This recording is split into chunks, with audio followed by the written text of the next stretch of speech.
Жүсіпбек Аймауытов Ақбілек романы. Оқу ақыл тілегі, сүю сезім тілегі. Бірінші бөлім.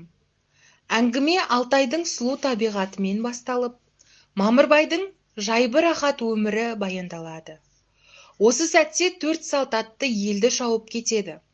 Бір тайпа ауыл 3 мылтықтың албастысы басып, тұншықты.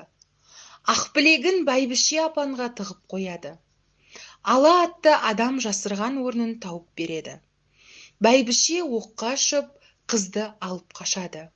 Ол кезде артынан қуған қуғыншының біреуі оққа ұшады. Манағы салт атты кім? Қызды алып қашқан орыстар кім? Бұларды қуам деп оққа ұшқан кім? Олардың кім екенін біз айтайық па? Өздерің біліп сөйлетейік пе? Қане, осыны дауысқа саламын. Біз айтайық дегенің қолдарыңды көтер, біреу, екеу. Жоқ, өздері сөйлесін дегендерің қол көтер, 4-еу, 5-еу. Өзіммен көпшілік, сонымен сөз өздеріңе берілетін болды. Әуелі сөз оққа ұшқан жігіттікі. Екінші бөлім. Бекболаттың ауруханада Ақбілектің не болғанын білуге көңілі кетті. Жылтырмен танысып, хабар жайын біліп отырды. Үшінші бөлім. Қайғы. Ақбілектің үйіне келгелі 15 күн болды. Ақбілектің 12 жасар Қажыкен деген бауыры, 7 жасар Сара деген сіңілісі бар еді. Ақбілек пен әкесі сөйлесуден қалды.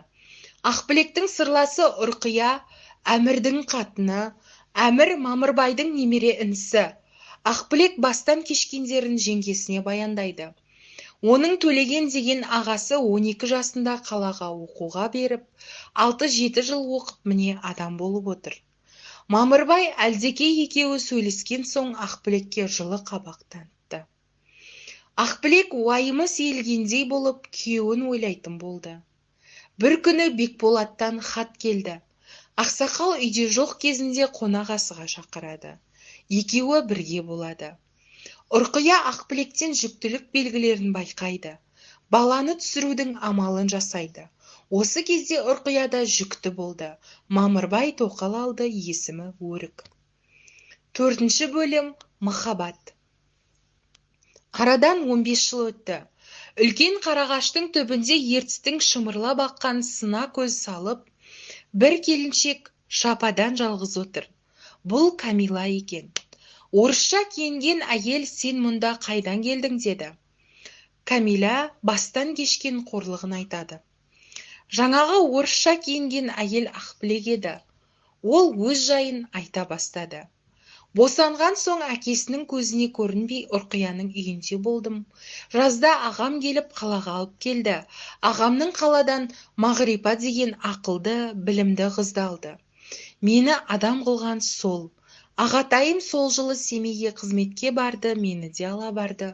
Тұрмысымыз жақсы болды. Сол кезде курс ашылды, сонда мені оқуға берді. Марқакөлдің жиегінде Мамырбайдың Ақбілегі, жас Балташтың сүйген жары, ескендірін құшып, сүйіп, бала болып, ана болып, көп әйелден дана болып, кеудесіне бағы сыймай, кемерінен аса шыпылдайды.